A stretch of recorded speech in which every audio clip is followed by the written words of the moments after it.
reinstall this plate, put it over the top, line up the screws underneath on both sides.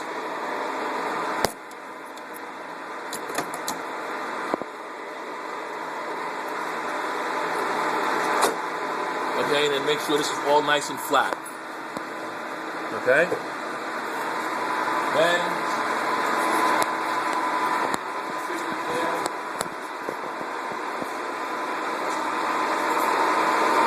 all nice and flat, then you just gotta tighten the screws.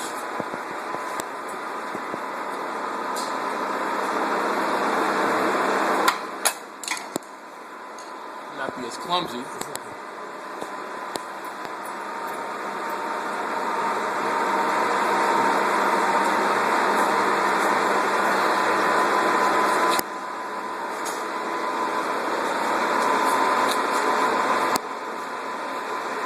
Constantly making sure that this is down flat.